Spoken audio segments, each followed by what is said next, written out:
For Telesur, I'm Cody Weddle in Caracas. The president of the Palestinian National Unity Government, Mahmoud Abbas, addressed the UN General Assembly today. He accused Israel of carrying out a genocidal war in Gaza. His comments were in reference to the 50-day Israeli offensive that killed over 2,100 Palestinians. Over 80% of the victims were civilians, including children, women, and elderly. The attacks also injured over 11,000 people and caused over $4 billion in damage. In the name of Palestine and its people, I affirm here today, we will not forget and we will not forgive, and we will not allow war criminals to escape punishment. I affirm in front of you that the Palestinian people hold steadfast to their legitimate right to defend themselves against the Israeli war machine and to their legitimate right to resist this colonial, racist Israeli occupation.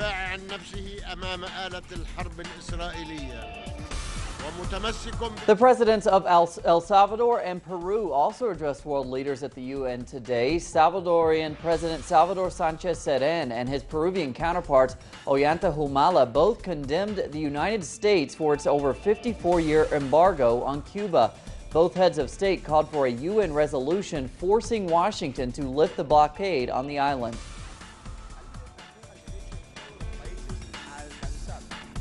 Regarding the right of all countries to reach the highest level possible of development in their society and economy, I reiterate one more time the call to end the blockade against Cuba, which affects its economic growth and sets back its social development and takes a toll on the well-being of its citizens.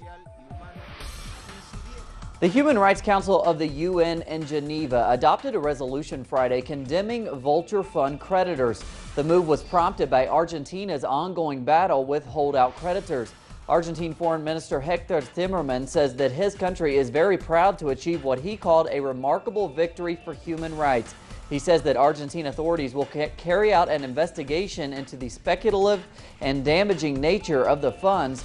The UN body resolution was approved with 33 votes in favor, 5 in opposition, and 9 abstentions. The measure condemns tactics of vulture funds and the effects they have on a country's economy. The U.S.-led airstrikes targeting ISIS in Iraq and Syria have entered their third day. Today, U.S. forces are targeting oil refineries in Syria that are controlled by the extremists in an attempt to cut off one of their main funding sources. The refineries are located in a remote area of eastern Syria. The facilities have been used by ISIS fighters to produce oil. It provides them with over $2 million a day to fund their operations. U.S. intelligence has revealed that ISIS collects another $1 million a day through extortion, bank robbery, and other criminal activities. About 180 people have been killed in U.S. airstrikes. Some reports indicate the strikes have killed civilians, although U.S. military officials have denied those reports. In the United States today, Democrats have signaled that they will push for tough restrictions on President Barack Obama's military plans in Iraq. Democratic leaders worry another military intervention could escalate into a more traditional war. Democrats say they do not want to grant Obama the same freedom that Congress gave President George Bush in 2001, which allowed U.S. forces to invade and occupy Afghanistan and Iraq.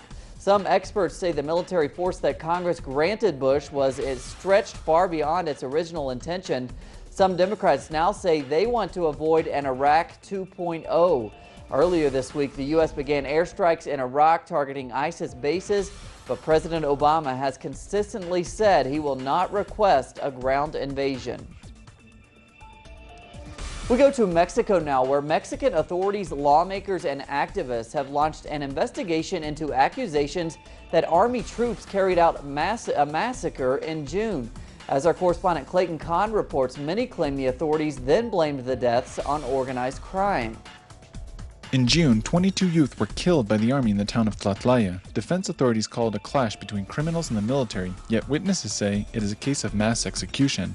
Now, months later, state institutions open their investigations. We are analyzing the file of the case and expect that we can have a determination as to what happened there. Opposition parties call for an independent investigation and review of current security policies. They say the incident in Tlatlaya is an example of such crime-fighting measures.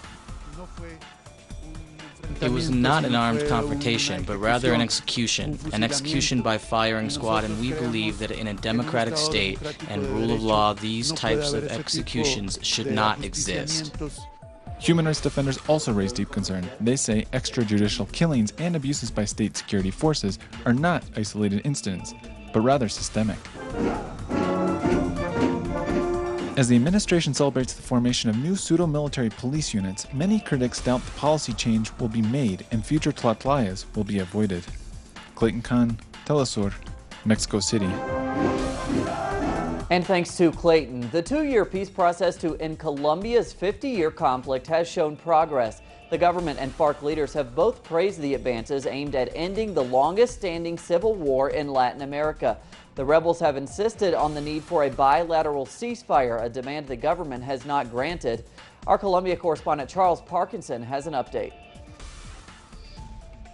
At a press conference given today midday local time in Havana by the Revolutionary Armed Forces of Colombia, the guerrilla group gave their own position on the advances made so far during negotiations with the Colombian government.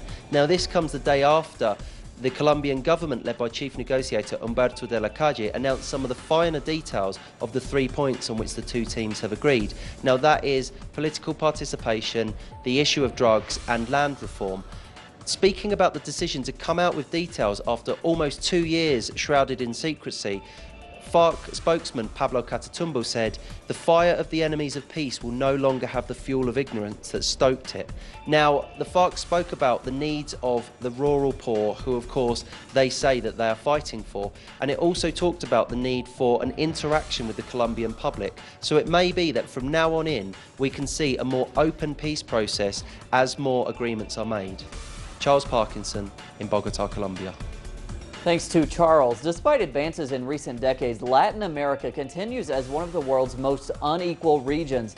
A recent study has revealed the Latin American countries with the most billionaires.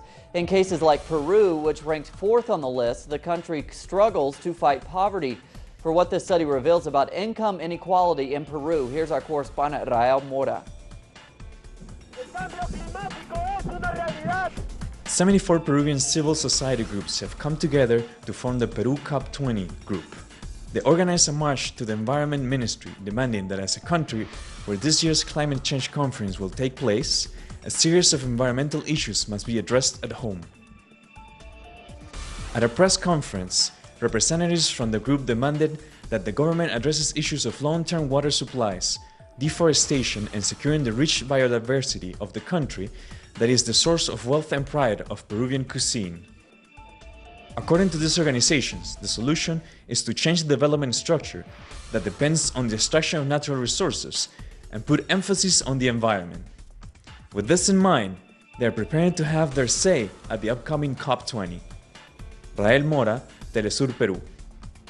And thanks to Rael, U.S. veteran actor Al Pacino announces today he will return to the London stage in 2016. Pacino said he will appear in a production of Oscar Wilde's play Salome.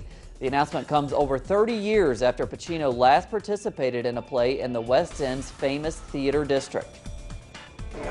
During the course of the play, I was thrilled because I thought I was witnessing a prophet in a way, someone who was, a lot of great artists are, in a way, seers, and this guy was, certainly this play was, had gotten to me.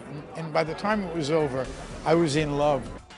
More on those stories and others at our website, telesurtv.net/English.